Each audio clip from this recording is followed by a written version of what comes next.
নমস্কার বন্ধুরা, আশা করি আপনারা সবাই ভালো আছেন। আজকে আমি আপনাদের জন্য নিরামিষ পালং শাক রান্না করে দেখাবো অনেক রকম সবজি দিয়ে। দেখুন, মূলা নিয়েছি, মিষ্টি কুমড়া, গাজর, ফুলকপি, বেগুন, তারপর মটরশুঁটি, শিম আর পালং শাক। ওগুলো দিয়ে খুব সুন্দর শাক এখন রান্না করে শেয়ার করব আপনাদের জন্যে। তো চলুন দেখে নেবেন। প্রথমে আমি 2 চামচ তেলের মধ্যে বেগুনগুলি ভেজে নিচ্ছি। বেগুনের মধ্যে দিয়ে দিচ্ছি সামান্য অল্প লবণ আর হলুদ দিয়ে একটু ভেজে বেগুনটা আলাদা করে আমি তুলে রেখে দেব।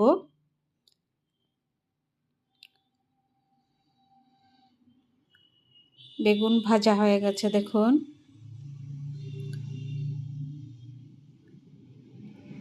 এটি এখন তেল থেকে সরিয়ে আমি তুলে রেখে দেব। এখন এই তেলের মধ্যেই আমি দিয়ে দিচ্ছি 5 ফোড়ন, শুকনা লঙ্কা, দিয়ে দিচ্ছি প্রথমে একটি গাজর, তারপর ছোট একটি মূলা, এখন দিয়ে দিচ্ছি অল্প সেদ্ধ করে রাখা ফুলকপি, ছোট একটি ফুলকপি,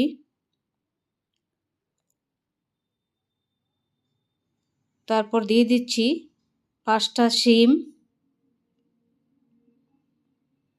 এখন দিয়ে দিচ্ছি আধা চামচ হলুদ, আধা চামচ লবণ,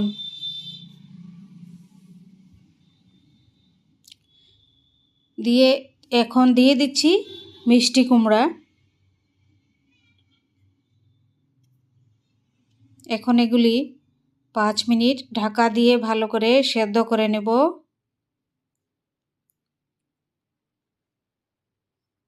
5 মিনিট হয়ে গেছে। এখন দিয়ে দিচ্ছি কেটে রাখা পালং শাক। এটি আরও 5 মিনিট ঢাকা দিয়ে সেদ্ধ করে নেব ভালো করে, খুব সুন্দর করে সাঁতলিয়ে। তারপর মশলা দিব আরও। এখন দিয়ে দিচ্ছি মটরশুঁটি,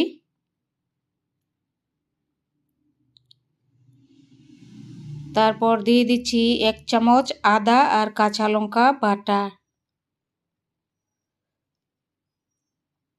এখন দিয়ে দিচ্ছি আধা চামচ কাশ্মীরি লাল লঙ্কা পাউডার, 1 চামচ পোস্ত শুকনো করে বেটে পাউডার করে দিয়েছি পোস্ত।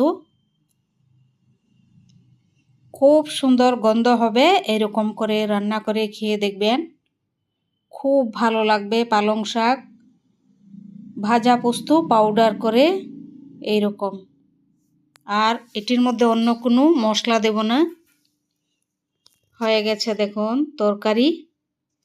আর মিষ্টি কুমড়া প্রচণ্ড মিষ্টি, তাই আমি চিনি দেইনি আর ঘিও দেইনি।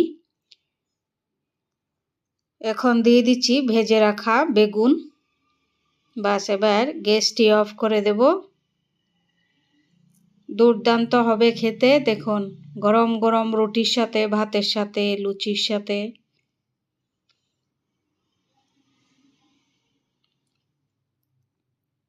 আপনারা চাইলে চিনি ঘি অ্যাড করতে পারেন, আমি দেইনি। দেখুন কমপ্লিট হয়ে গেছে রান্না পালং শাক। আপনাদের যদি আমার নিরামিষ রেসিপিগুলো ভালো লাগে, সাবস্ক্রাইব করবেন, লাইক করবেন, অনুগ্রহ করে কমেন্ট করবেন। আপনারা যদি আমাকে সাপোর্ট না করেন, আমি সফল হব কিভাবে বলুন? সাপোর্ট করবেন, জোর হাত করে বলছি। আমি খুবই অসহায়, খুবই সমস্যার মধ্যে ভিডিও বানাই।